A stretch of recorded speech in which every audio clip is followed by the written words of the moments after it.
and you'll need an email address that fits that domain. On the business to consumer side, website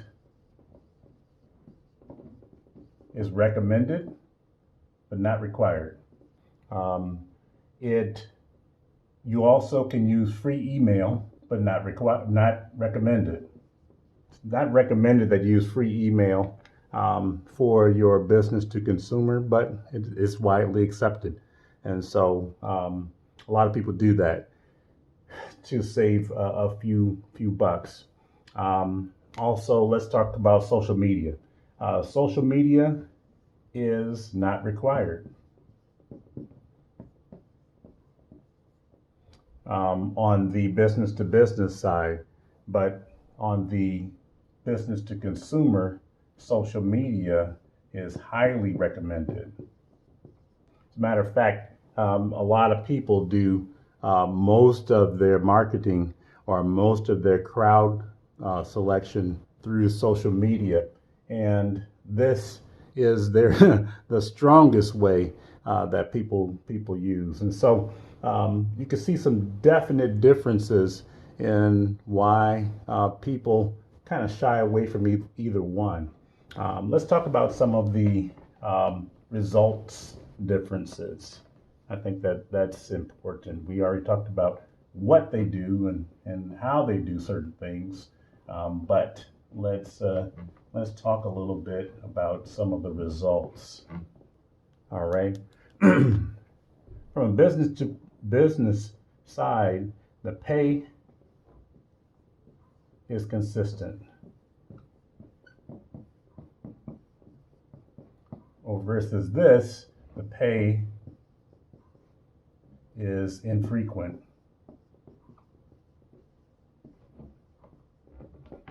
So from the business to consumer side, the pay is infrequent. A lot of people that depend on farmers markets and pop-ups don't necessarily put those on themselves, so they depend on other venues to be around.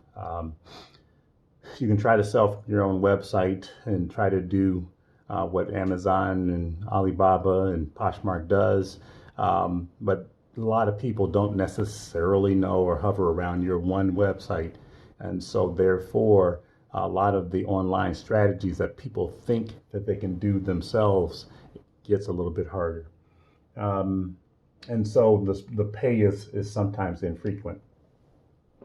On this side, you need less time on social media. On this time, you need a high amount. The problem with spending a high amount of time on social media is that it takes a lot of time. and so if you're doing business to consumer and you really want to sell your product or service, when do you have time to do your product or service or build your product or service or get your product or service out if you're spending an enormous amount of time on social media? All right. On the business to business side, you get a higher dollar value, and I'm using US as the currency. Here you have lower dollar value. And I'm not saying that there are some people who do business to consumer with a high ticket item, but since it takes so long in between sales, then the cost to capture the person who purchases from you, it may take a longer time. So therefore your lead times are longer. So therefore the cost that you have to actually do the business is you get a less amount because you have to spend so much time of your own time trying to capture more people. Whereas when you get a contract on the business to business side, these individuals end up with a higher dollar value. Here you have faster growth, and here you have a one at a time. And so when I say faster growth, this means that you have a contract with a company versus you have to attain one customer at a time. Um, Business to businesses has a higher success rate. And this, unfortunately, business to consumer has lower success rate. It doesn't mean that you don't do it. If you're called into this, you do it. But I just want to just make sure that you understood that. And in both instances, it's easy to spread the gospel directly to business contacts, and you'll spread the gospel here directly to customers. In both cases, it's imperative that you keep the Lord in top of mind. Your message should be coupled with all the business components that you have or the consumer components that you have. And so it's important that you keep that top of mind. And I know this list was very long and there's a lot to do, but that's something that is part of your entire makeup as you go forward. Many people like the business to consumer route because it has less rules. It's quick to start. It feels good. Um, you can get affirmed on social media really quickly, and this type of affirmation feels good sometimes. But you have to also look at why do you need that affirmation in the first place. And that's something that we're going to talk about a little bit later in terms of remove the trash. There are some people who like the business to business route because it's more concrete. It has more stability and is more bottom line driven. Um, you don't have to think about the profits as much, and some of the business terms are all worked out for you. But sometimes this part can hinder your success as well, in terms of being bottom line driven so much that you may forget about some of the people. And so, on both instances, they have their things that can get in the way of our success we call trash. So, we'll talk about that a little bit later. All right. Let's revisit our case study. And our case study is that Anayashe um, is our person that was doing business. And um, Anayashe decided to accept the Lord's calling to go into business.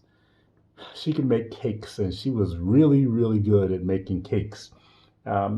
So she knew that there was a lot of work ahead, and so she decided to serve businesses as her business structure. She wanted to do B2B, and so um, she decided to talk to a restaurant owner and had a great conversation with him.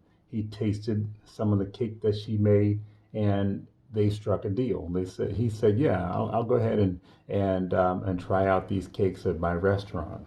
And so his name is Kukura, and Kukura um, uh, was excited so much that he invited her to sell these cakes on a Friday, that next Friday. So she went and started making 7 cakes that week. She went to the store and she bought all kinds of ingredients to make the cakes. And she, over the next few days, made 7 cakes at home in her home kitchen. She sliced all these up with their kitchen utensils, and then she decided to go ahead on that Friday, get everything ready. So she sliced everything up, and she bought these wonderful trays, and she put all the cake on the trays, and she said, "Oh, I better protect these cake slices." So she put some plastic wrap over the cake, and she was working from her gut, so she knew that that cake had to be protected. Um, that day, that Friday, she had all these nice wrap trays, and she brought them into the restaurant, And the restaurant owner said, what are you doing? What's going on? Um, Anayashe said, I'm bringing the cakes here. And Kukuro said, you can't bring these here. I thought that you were going to have them in some kind of packaging. And to her dismay, he could not sell all 7 cakes because she failed to tell him that she really didn't have anything together. Um, and so she could not sell her cakes that day. She was so discouraged. What do you think that she did wrong? Well, first, let me just tell you this. She did not clarify the deal that they had. That's the first thing that she did wrong. And so, since she was so discouraged, Kukura said, okay, here's what I'm going to do. I'm going to pay for the raw material that you had, but I can't pay for all the cakes at the rate that we talked about. Um, but let's do this. I will help you out a little bit later to help you understand what you need to be in business. And so she got encouraged by that. She knew that there was a lot that she had to understand, and so I say that as we start moving on, she will, as we start talking about her evolving, we're going to talk a little bit more about what does it mean to serve a business. What does it mean to really put a product out there to the consumers that's ready, and so that you can be ready. Okay? All right, that's it for today. Be well, serve well.